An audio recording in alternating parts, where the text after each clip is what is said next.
Good morning class. बच्चे attendance लिखा करो। जितने पार्टिसिपेंट्स मेरे पास होते हैं ना उतनी मेरे चैट बॉक्स में अटेंडेंस नहीं होती। मैं चैट बॉक्स की अटेंडेंस ही लगा रही हूँ, जिसकी मिस होगी मुझे नहीं कहना कल को।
हाँ जी क्लास, आई होप कल का टॉपिक सबको समझ लग गया।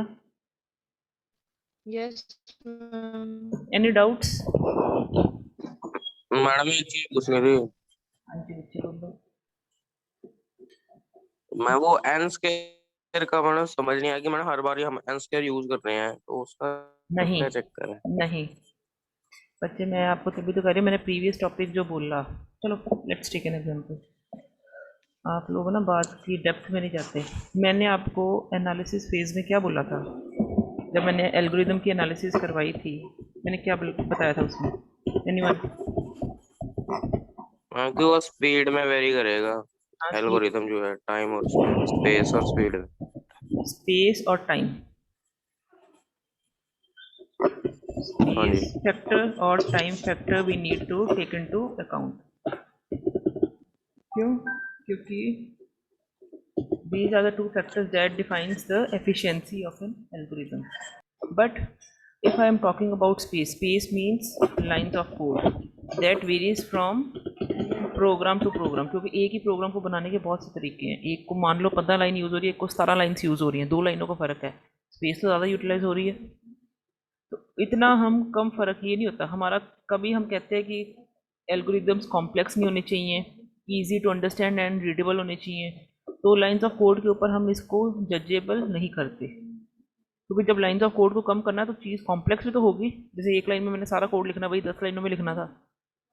ठीक है, तो इस फैक्टर पे हम जज नहीं करते वो हम, क्योंकि इस फैक्टर में हम ये भी कह सकते हैं कि अगर हम इंडस्ट्री पॉइंट ऑफ व्यू से देखें या मार्केट पॉइंट ऑफ व्यू से देखें तो वो चीज़ जो है हमें 10 लाइनों की प्रेफरेंस देनी पड़ेगी ताकि दूसरों को समझ लगे। लेकिन अगर पर्सनल यूज़ के लिए है तो मैं कहूँगी क्यों 10 लाइनें यूज़ करनी, go for 1 line of code. ठीक है, तो इस फैक्टर को हम इग्नोर करके हम टाइम फैक्टर के ऊपर डिपेंड करते हैं। और टाइम फैक्टर के ऊपर डिपेंड क्या होता है? Number of operations performed. ठीक है, कितने ऑपरेशंस उस एल्गोरिदम में परफॉर्म हुए। जैसे for example, late it be, I am taking an example. जैसे मैं स्टेप 1 2 नहीं लिख रही, मैं सीधा लिख रही हूँ 1। मैंने लिखा a is equal to 5, then step 2 b is equal to 6।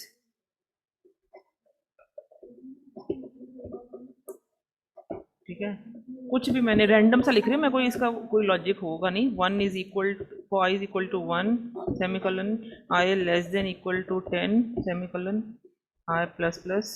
ठीक है, I am just doing print Mehrchand, let it be. ठीक है, then I will be ending up the algorithm. ठीक है, एक सिंपल सा एल्गोरिदम है, कुछ भी नहीं किया मैंने, वैसे 2 लाइंस लिखी, स्टैटिक सी लाइंस, जिसमें ए बी को इनिशियलाइज किया, उसके बाद एक लूपिंग स्टेटमेंट ली 1 to 10 में, जिसने इसको मेहरचंद को प्रिंट किया। Fine, if I have to answer out कि how many set of operations it is performing, anyone can tell me कितने ऑपरेशंस इस एल्गोरिदम में परफॉर्म हो रहे हैं? एक ही हो रहा है एक ही हो रहा है। आप लूपिंग के ऊपर ध्यान दे रहे हो क्योंकि तो एक ही लूप हाँ जी, लगी है वेरी ना। गुड। तो उसमें नहीं नहीं लूपिंग मैडम, एक ही लूप बच्चे लगी है ना। दैट इज करेक्ट कि एक लूप लगी है, बट वो loop is executing 10 times. That loop is executing 10 times ना, प्लस 10 2 ऑपरेशंस हो स्टैटिक गए। ऑपरेशंस। ठीक है, तो here it comes with 12, the result is 12। But if I am talking about here 1 2, late it be n, the loop is executing for n number of times। ठीक है, then the time utilized to execute is n plus 2, क्योंकि तो दो पहली दो static हैं, वो constant term के साथ डिफाइन होगी क्योंकि वो दो फिक्स्ड हैं, बट n के ऊपर जो लूप है वो वेरी कर जाएगी, तो the time utilized to execute this algorithm is n plus 2। Got it? Yes ma'am. ठीक है, ऐसे ही लेट इट बी, अगर आप इसी के अंदर एक और फॉर लूप लिख देते हो, for i is equal to 1, i less than equal to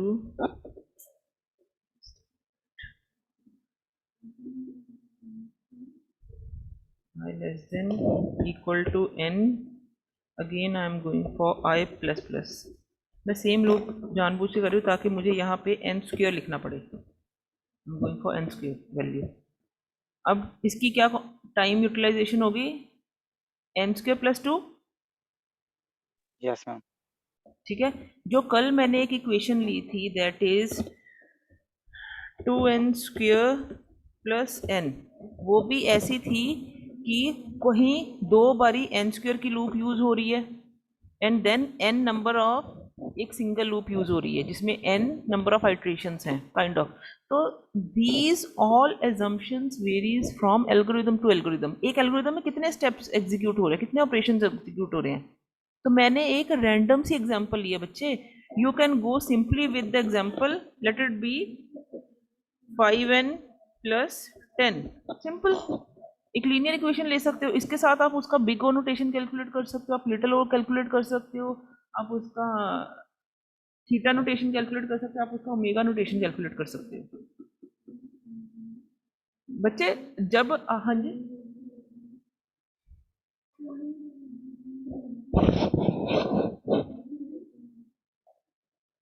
ठीक है, जब हम कोई भी चीज़ लिखते हैं ज़रूरी नहीं उस प्रोग्राम की जो नंबर ऑफ ऑपरेशंस हैं they should be quadratic to the power 2, they can be linear, they can be constant. मान लो मैंने 10 सीधी स्टेटमेंट्स लिखी, कोई आइट्रेशन नहीं थी उसमें, तो नंबर ऑफ ऑपरेशंस इज 10।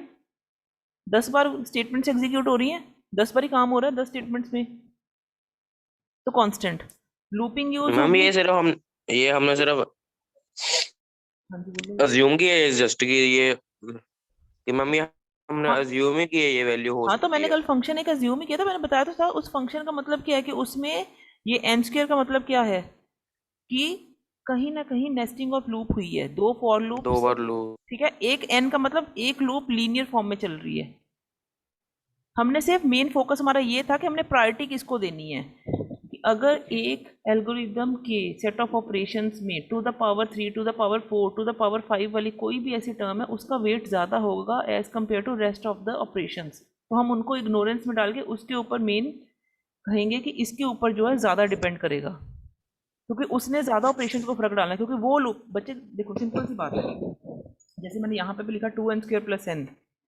ठीक है, अब let it be n is 5, if n is 5 then simple, इधर से मैं n2 भी हटाती हूँ. If n is 5 then it will be 25 and this n is 5.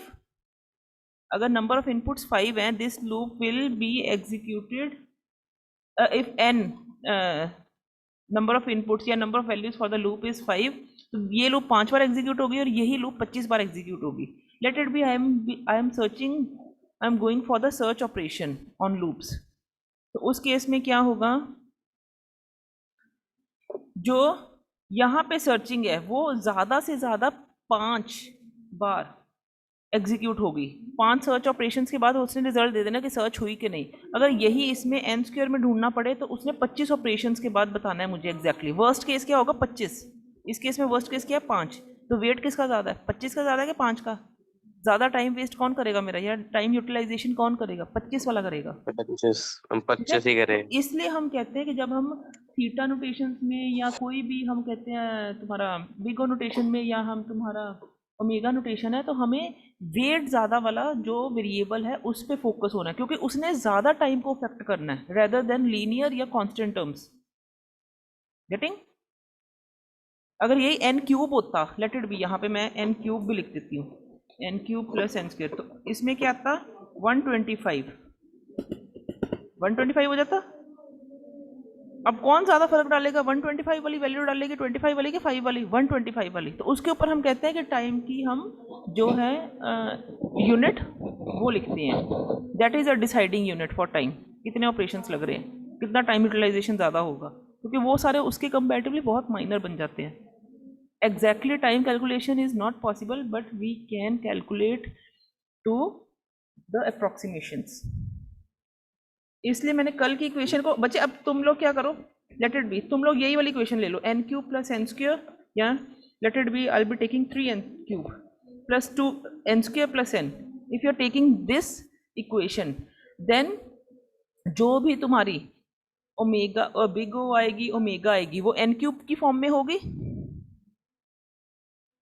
Yes, ma'am. ठीक है, एन Yes. क्यूब बनेगी ना, तो Yes. फर्क कहाँ आएगा, सब जगह फर्क कहाँ आएगा, तुम्हारे सिर्फ कांस्टेंट वैल्यूज में सी की वैल्यू पे, और तुम्हारे एन कहाँ से लेके कहाँ तक वेरी करेंगे. एन कहाँ से कहाँ तक होना चाहिए, कौन सी इनपुट्स के लिए ये वाइबल है, कितने मिनिमम नंबर ऑफ इनपुट्स हो कि वो वर्स्ट केस की तुम्हें टाइम कॉम्प्लेक्सिटी दे दे, कितने नंबर ऑफ इनपुट्स होने चाहिए ताकि तुम्हें वो बेस्ट केस की complexity they. You can try for any of the examples. अगर बहुत एक्सट्रीम लेवल पे जाना, कैलकुलेशंस अच्छी हैं, क्योंकि आगे जाके भी बहुत सारी कैलकुलेशंस आ जाएंगी. ये तभी मैंने एक सिंपल सी एग्जांपल लेके खुद ही सॉल्व किया. एग्जांपल तो कोई भी असम्पशन ले लो. नाउ यू गॉट इट कि वो कोई फिक्स नहीं है कि मैंने हमेशा 2n स्क्वायर प्लस n ही लेना है, हर टाइम वही इक्वेशन के साथ चलना है. मैंने तो वो सिर्फ एक असम्पशन ली.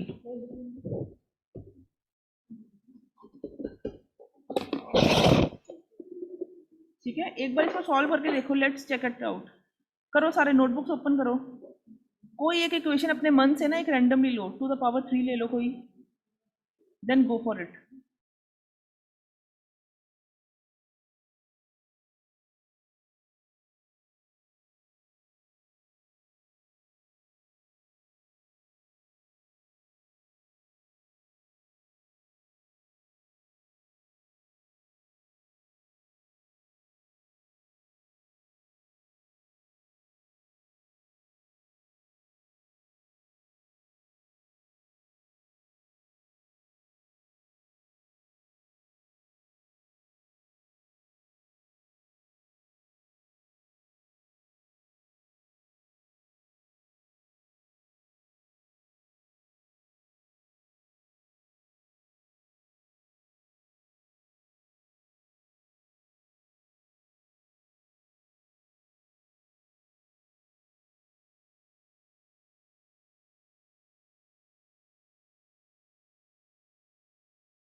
ये ले।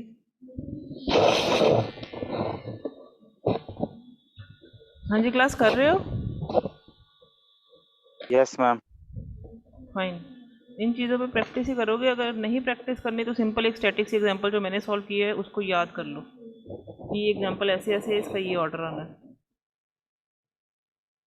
शायद आपको पिछले सेमेस्टर में याद होगा कि जब हमने बबल सॉर्ट वगैरह एल्गोरिदम किए थे तो हमने उनका ऑर्डर एन स्क्वायर ही लिखा था, क्योंकि बबल सॉर्ट में 2 लूप्स का यूज़ होता है, वेयर एन इज कंडीशन भी लिखते थे हम, एन इज ग्रेटर देन 1 या n is greater than 0 kind of. अगर स्टिल किसी को कल का टॉपिक नहीं समझ आया, मैं वो रिपीट कर सकती हूँ आप लोगों के लिए। एग्जाम्पल एजम्पशन है, वो तुम कोई भी ले सकते हो। चेक करो एन की वैल्यू क्या जा रही है, सी की क्या जा रही है।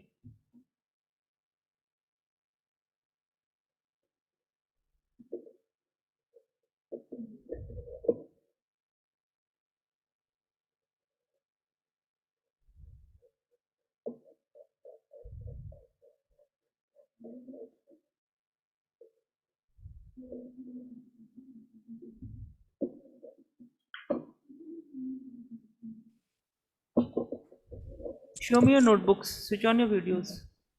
They are doing.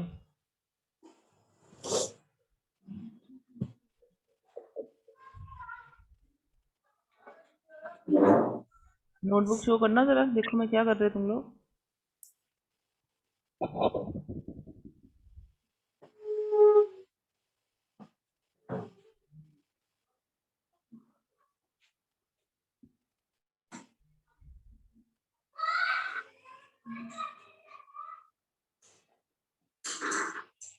इस सब्जेक्ट में ना इंटरेस्ट लो, ये सब्जेक्ट इतना आसान नहीं है। मुझे पता है, जब मैं सेकंड चैप्टर पे भी आ जाऊंगी, क्योंकि इस चैप्टर का सिर्फ एक टॉपिक रह गया मेरे पास। ठीक है, उसमें सारा आपने पढ़ा हुआ है already, bubble sort, selection sort, पर याद आपको कुछ भी नहीं होगा। और आगे एल्गोरिदम्स और डिफिकल्ट होते जाएंगे फोर्थ फिफ्थ चैप्टर तक।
घनश्याम नोटबुक शो करना, क्या कर रहे हो घनश्याम?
किसी ने किया कंप्लीट? कोई है? कपिल, जैसे वीडियो ही ऑन हो रही है। दर्श, सोनू, विकी, किसी ने नहीं कंप्लीट किया? नो मैम, क्यों?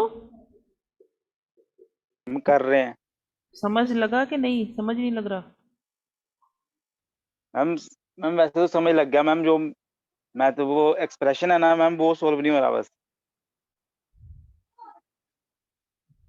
क्यों नहीं सॉल्व हो रहा? नोटबुक शो करो फिर, नहीं तो ग्रुप में फोटो भेजो मुझे, लेट मी चेक। मैडम मैंने एक किया है, मैंने बिगो वाला किया है मैंने। बच्चे वो सारे हो जाने। बिग हो गया तो उसमें तो सिर्फ लेस देन इक्वल टू, उसमें ग्रेटर देन इक्वल टू, यही फर्क रहना है। लेस हाँ देन मैंने ग्रेटर। मेरे मैडम स्टेटमेंट एक्सप्रेशन चेंज किया है थोड़ा। एक्सप्रेशन एक के साथ ही लेना है, मैंने टू एन, सारे केसेस बच्चे। नहीं नहीं नहीं नहीं, हाँ हाँ सारे तो एक के साथ लिए मैं। हाँ हाँ। लेकिन जैसे आपने एन स्क्वायर में कराया था ना, मैं एन क्यूब में कर रहा हूँ, टू एन क्यूब में ओके कर रहा ओके, हूँ। नहीं वो ठीक है, एक के साथ ही लेना। आपने बताना है कि उसी मतलब सेट ऑफ ऑपरेशंस के लिए उसकी बेस्ट केस क्या होगी, वर्स्ट केस क्या होगी, और उसकी एवरेज केस क्या होगी, ये आपने बताना है।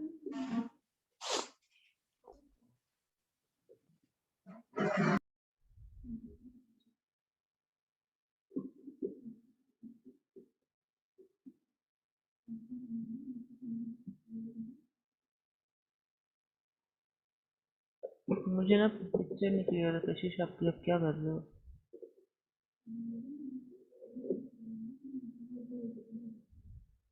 आपका एक्सक्यूज कैम मैम, वो माइक नहीं ऑन हो रहा था मैम। वो जो हमने लास्ट वाली क्वेश्चन लिखी है 3n³ plus 2n square plus n is lesser than equal to 3n का स्क्वायर। मैम इसके बाद इसकी वैल्यू पुट्स करनी है ना? हाँ, एक मिनट, आपने जस्ट मिनट, मेरे को ना ऐसे ओरली नहीं, आपने क्वेश्चन लिखी है 3n³ plus 2n square plus n। Yes ma'am. अच्छा, ये क्या करना है यस आपको? Ma'am. This is a equation. You have इसमें to find values for big or हाँ जी। notation that it should be less than or equal to c dot g of n. So what will be the answer? 3n³ plus 2n square plus n is less than equal to, the g of n should be of the order n³, and what is the least value? Yes ma'am. if I will be putting constant as 3 minimum, क्योंकि वो equality को define करता है, लेकिन इसमें अगर left hand side पर देखो तो 2n square plus n terms extra हैं, तो ये उसको जस्टिफाई नहीं करेगा। तो हम लोग क्या करेंगे, will be taking minimum of 4 over here to make it less than और इक्वल टू, ये उससे ग्रेटर बन जाए उस टर्म से। ठीक है, तो उस 4 के साथ आप क्या लोगे, that it will be of the order O of n³, जिसमें c4 है। इसको सॉल्व करो ना, ठीक है, ऑर्डर n³ हो गया। अब इसको जब सॉल्व करेंगे it will be of the form 2n square plus n, इतनी कॉम्प्लेक्स अभी कैलसी मत लो, less than equal to, it will be n³। ठीक है, dividing all sides by n square. You can ignore the nth term over here, then only you can get the answer.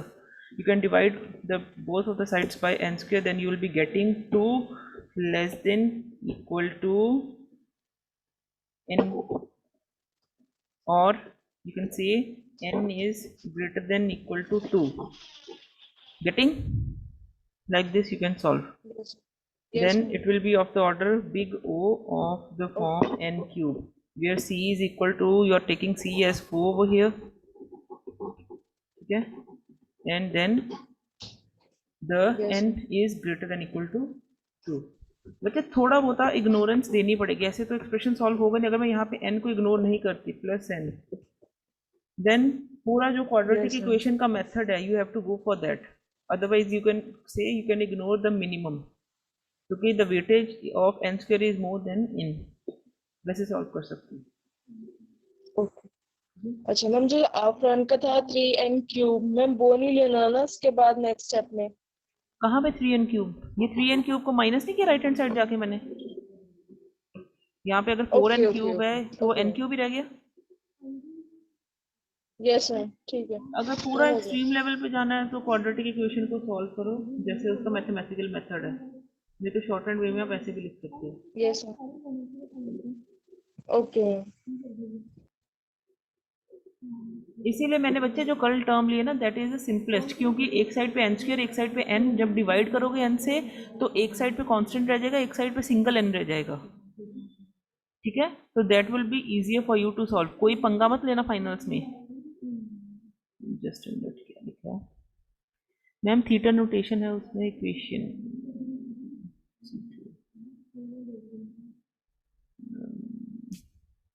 Symbols का है।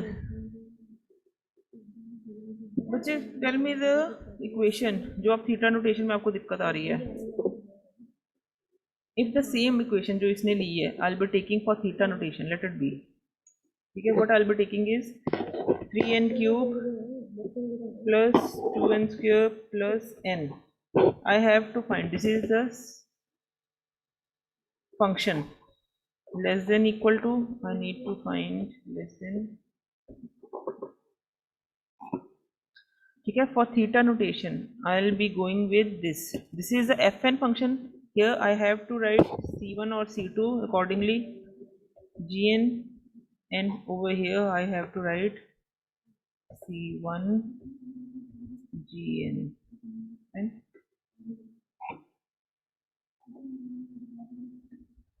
ठीक है, अगर इसमें हमने चूज करना, again I have to give the weightage to the bigger one. So I can simply write over here that this is मैं वो डाल देती हूँ of n cube. यहाँ पे लेस देन इक्वल टू किससे छोटा होगा? 3n क्यूब सिंपली, क्योंकि बाकी रेस्ट ऑफ द टर्म्स भी तो है 2n square plus n. 3n cube is less than equal to 4n cube. तो इट लाइज बिटवीन 3 to 1.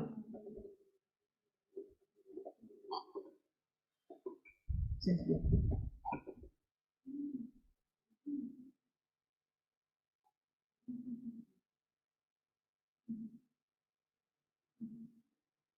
ठीक है, वो थीटा की फॉर्म में लिखा जाएगा. तो यहाँ पे हम क्या कहेंगे, इसका जो है वेट अगर n से डिवाइड करें सबको, तो ये क्या बन जाएगा, n क्यूब से डिवाइड करें दोनों साइड्स को, तो इट लाइज बिटवीन 3 to 4.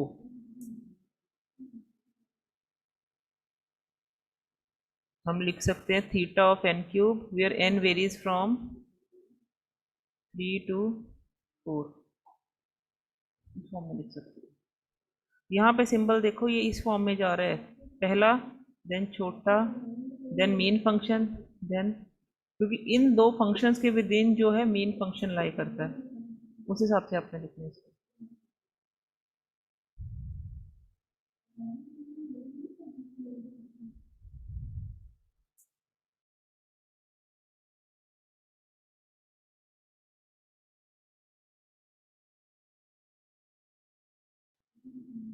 ठीक है क्लास.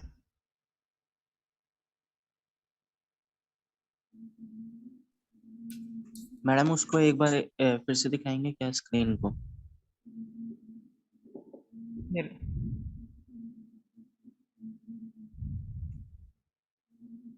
बच्चे अपने मेन उसका वेटेज लेना है. मेन वेटेज n क्यूब की वजह से है, तो मैं बाकी सबको इग्नोर कर दूंगी सॉल्व करते वक्त. तभी सॉल्व होगा वो. मैंने 3n क्यूब को देखना है. अब 3n क्यूब 3 और 4 के बीच में लाई कर रहा है, क्योंकि 3 वैल्यू के बाद ये वाली दो टर्म्स है, ये इससे छोटा होगा 3n क्यूब इन पूरे फंक्शन से, मेन फंक्शन से, और 4n क्यूब इससे बड़ा होगा. तो मैंने कह दिया कि n should very from 3 to 4. Constants जो है 3 to 4 में है. ओके मैम, समझ आ गया मैम. उसी मैं इसीलिए कह रही हूँ आप सिंपल से एग्जांपल्स लो. इतना ज़्यादा कॉम्प्लेक्स करते जाओगे बच्चे, उतने ज़्यादा खुद भी कंफ्यूज होगे, क्योंकि जितने ज़्यादा